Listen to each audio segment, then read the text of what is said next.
नमस्कार बच्चों, आज हम 8वीं कक्षा की पढ़ाई करने जा रहे हैं। देखिए, जिस कविता के बारे में हम पढ़ने जा रहे हैं वह कविता वाणी पर आधारित है। वाणी की शक्ति मनुष्य के लिए वरदान और अभिशाप दोनों है। वास्तव में मधुर वचन औषधि के समान होते हैं। जिस प्रकार एक रोगी का रोग दूर करने के लिए उसे औषधि दी जाती है, उसी प्रकार व्यक्ति किसी भी परेशानी में या तनावग्रस्त में क्यों न हो, किसी के मधुर वचन उसकी परेशानियां और तनाव दूर करते हैं। उसकी परेशानियां या तनाव दूर करने में उसके सहायक बन जाते हैं। मधुर वचनों में इतनी शक्ति और आकर्षण होता है कि मधुर भाषी सारे जग को अपना बना लेते हैं। पराये भी उसके मित्र एवं हितैषी बन जाते हैं। उसी जगह पर कटुभाषी व्यक्ति अपने ही घर में पराये हो जाते हैं। मानव संसार में शब्दों का बड़ा महत्व होता है। हमें एक एक वचन सोच समझकर बोलना चाहिए। वास्तव में मधुर वचन जहाँ दूसरों को आनंद की अनुभूति देते हैं, वही हमारे मन को भी संतुष्ट और शीतलता से भर देते हैं। मीठी वाणी सफलता की कुंजी होती है। हमें सदैव मीठा और उचित बोलना चाहिए। देखिए, यहाँ पर कहा भी गया है, तुलसीदास क्या कहते हैं, देखो, तुलसी मीठे वचन तय सुखो पजत चहु और वशीकरण के मंत्र है तज दे वचन कठोर। देखिए किस तरह से तुलसीदास ने कहा है। तुलसीदास क्या कहते हैं, तुलसी वचन कैसे कीजिए, मीठे, और इस मीठे वचन से क्या होगा, हमें सफलता ही होगी। सभी वशीभूत होंगे, मतलब हमारे कामों में होंगे। मीठे वचन बोलने से हम पूरी दुनिया को जीत सकते हैं। इसी कारण मीठे बोल बोलिए, प्यार की बोली बोलिए, कटु वचन त्याग दीजिए। बराबर। इसी आशय से कबीर भी कहते हैं, देखिए, ऐसी वाणी बोलिए मन का आपा खोए, औरन को शीतलता हो आपे शीतल। देखिए, ऐसी वाणी बोलिए मन का आपा खोए। आपा मतलब अहंकार। हमारा जो अहंकार है उसे हमें दूर रखना चाहिए और इतनी मीठी बोली बोलनी चाहिए कि दूसरे भी शीतल मतलब यहाँ पर आनंदी, हमारी बोली से दूसरे भी आनंदी हो और साथ ही साथ हमें भी आनंद मिले। हम बोलते तो है, हम बोलते हैं, दोनों प्यार से भी बोलते हैं और कटुता से भी बोलते हैं। तो क्यों ना हम प्यार से ही बोले। कटुता से बोलने पर कुछ फायदे है ही नहीं, तो क्यों हम कटुता से बोले। इसी आशय पर आधारित आज हम कविता देखने जा रहे हैं, जिसका नाम है जरा प्यार से बोलना सीख लीजिए। इसके लेखक है, मतलब कवि, रमेश दत्त शर्मा। देखते हैं रमेश दत्त शर्मा जी के बारे में थोड़ी सी जानकारी। इनका जन्म देखिए कब हुआ है, 1939, जलेसर, एटा, उत्तर प्रदेश में। इनकी मृत्यु 2012 में। शर्मा जी 50 वर्षों से पत्र पत्रिकाओं और रेडियो और टीवी के माध्यम से वैज्ञानिक दृष्टिकोण का प्रचार प्रसार करते रहे। आपको विज्ञान लेखन में दर्जन से अधिक पुरस्कार मिल चुके हैं। दर्जन मतलब मराठी में डजन। आप कक्षा 7वीं 8वीं से ही स्थानीय मुशायरों में चचा जलेसरी के नाम से शिरकत करने लगते थे। देखिए, उनके बारे में हमने जानकारी अभी देखी है। अब देखते हैं उन्होंने इस पद्य में क्या कहा है। यह एक गजल है। प्रस्तुत गजल के शेरों में शर्मा जी ने प्रेम से बोलना, सही समय पर बोलना, बोलने से पहले विचार करना, आत्मनियंत्रण रखना, ये सभी गुण हैं छात्रों, ध्यान से देखिए। मधुरभाषी होना आदि गुणों को अपनाने के लिए प्रेरित किया है। फिर से देखिए, प्रेम से बोलना, सही समय पर बोलना, बोलने से पहले विचार करना, आत्मनियंत्रण रखना, मधुरभाषी होना, इन गुणों को उन्होंने अपनाने के लिए कहा है। आपका मानना है कि हमेशा होठ सीकर बैठना नहीं चाहिए, मतलब चुप रहना भी नहीं चाहिए, उचित समय पर बोलना आवश्यक है। आवश्यकता अनुसार आक्रोश प्रकट करना भी जरूरी है। इस कविता में जो भी लेखक ने कहा है यह सार के रूप में यहाँ पर दिया हुआ है। तो देखते हैं हम कविता जरा प्यार से बोलना सीख लीजिए, जिसके कवि हैं रमेश दत्त शर्मा। देखिए बच्चों, किताब में पन्ना नंबर 14, जरा प्यार से बोलना सीख लीजिए। पानी में शहद घोलना सीख लीजिए, जरा प्यार से बोलना सीख लीजिए, चुप रहने के यारो बड़े फायदे हैं, जुबां वक्त पर खोलना सीख लीजिए, कुछ कहने से पहले जरा सोचिए, ख्यालों को खुद तौलना सीख लीजिए,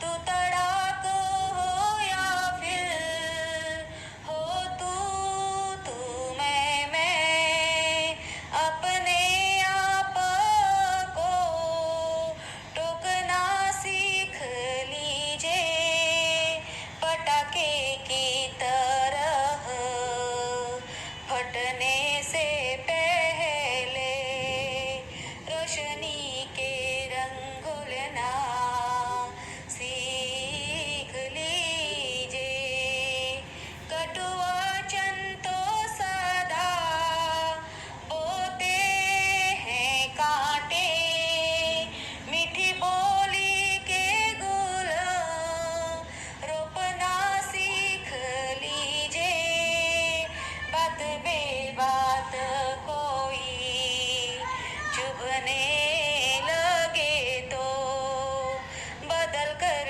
उसे मोड़ना सीख लीजिए, ये किसने कहा होठ सी करके बैठो, जरूरत पे मुंह खोलना सीख लीजिए,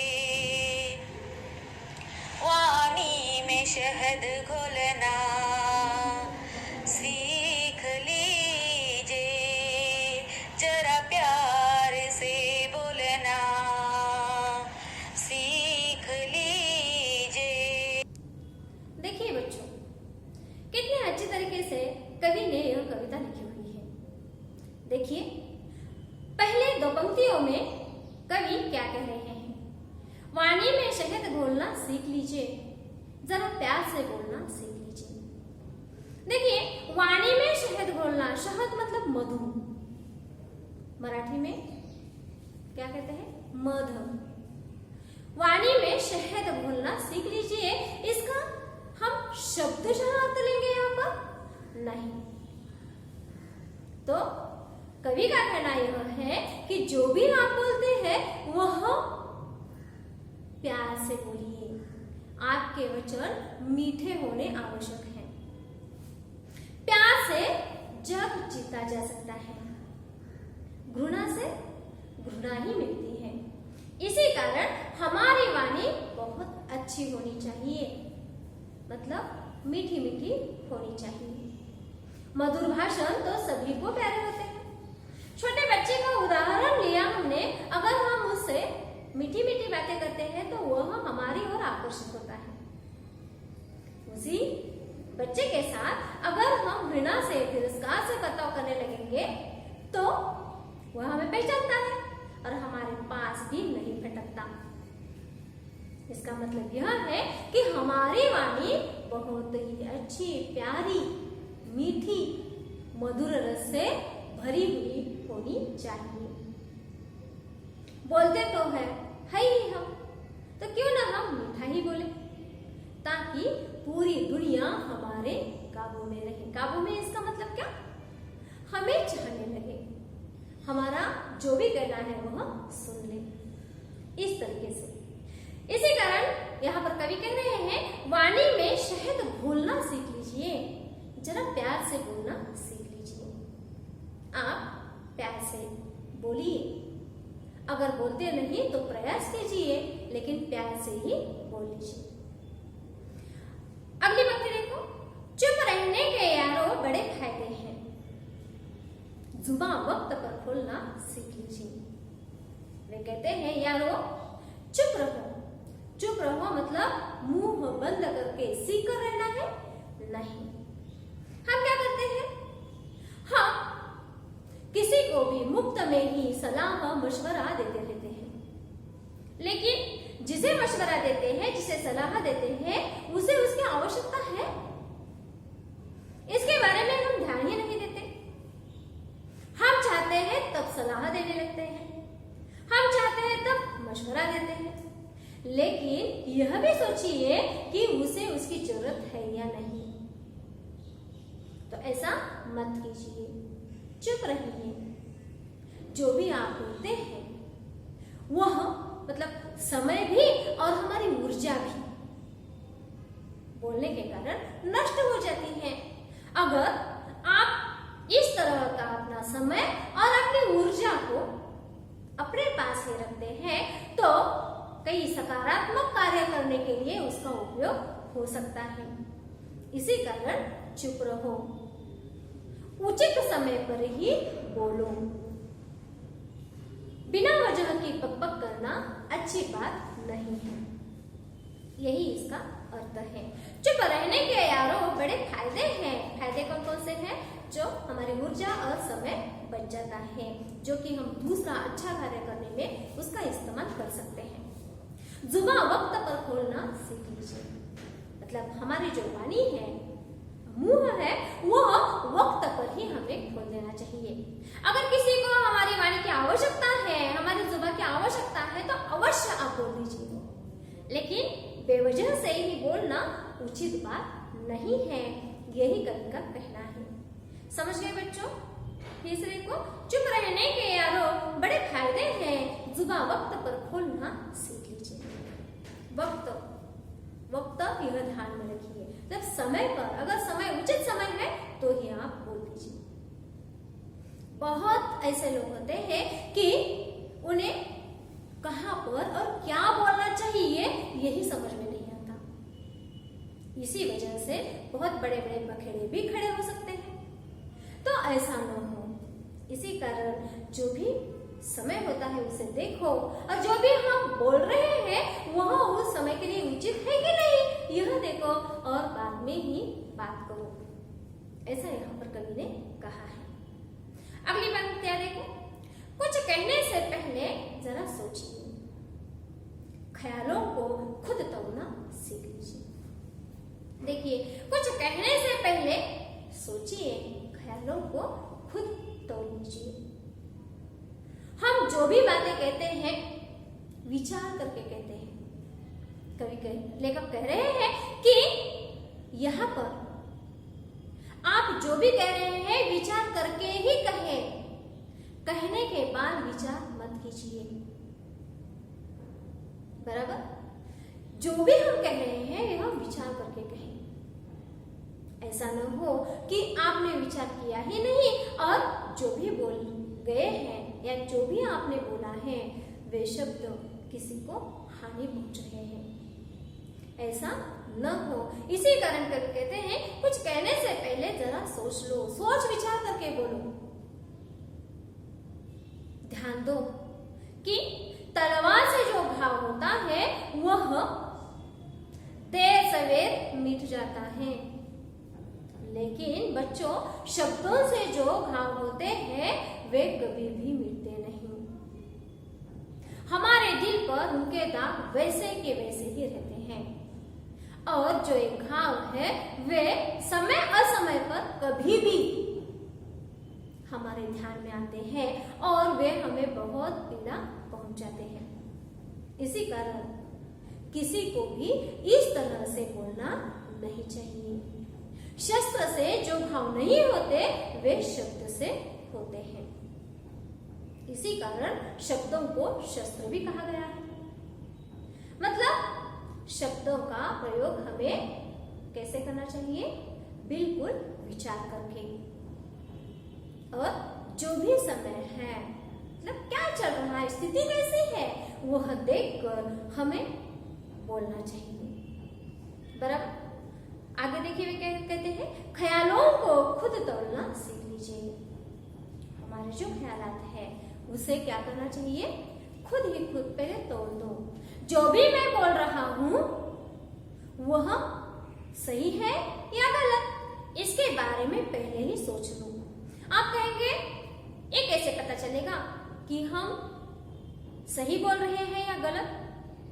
देखो, जो भी हम बोलने जा रहे हैं उस वक्त हमें यह कल्पना करनी है कि वही वाक्य दूसरा ही हमें बोल रहा है। समझ रहे हो मैं क्या कर रही हूं? देखो, जो भी हम वाक्य बोल रहे हैं समझ लो कि वही वाक्य दूसरा हमें कह रहा है। और उस वाक्य से अगर हम दुखी होते हैं तो ऐसे वाक्य मत बोलिए, और उसी वाक्य से हम खुश होते हैं तो ऐसे वाक्य बोल दीजिए। मतलब प्यार की बोली बोलिए।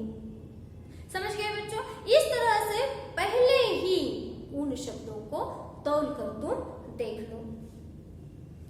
ऐसा भी हो सकता है कि बातचीत करते वक्त, मतलब बातचीतों के दौरान आरोप प्रत्यारोप हो सकते हैं।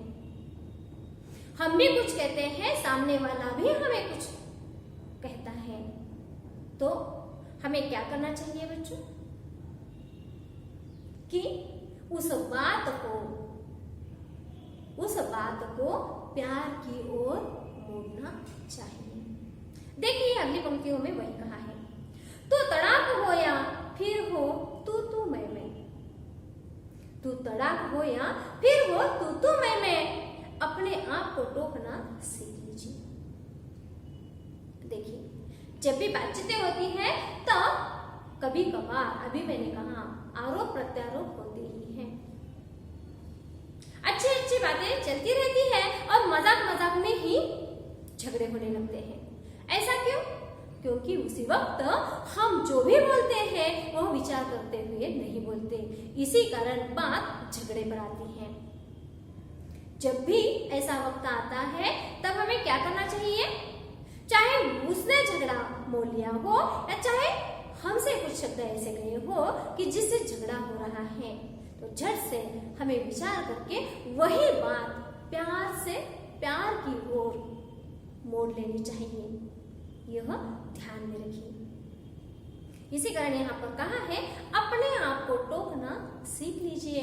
मतलब वहां पर बच्चों हमें स्वयं को रोकना है।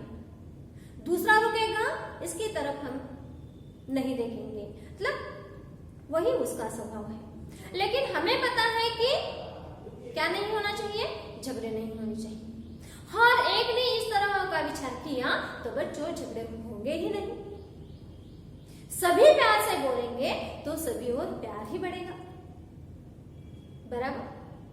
तो इस तरह से कवि हमें कह रहे हैं कि बच्चों प्यार से, थोड़ा सा प्यार अगर हम दूसरों को दे देते हैं तो ढेर सारा प्यार हमें मिल जाता है। इसी कारण हमें क्या करना चाहिए? हमारी वाणी में शहद घोलना है।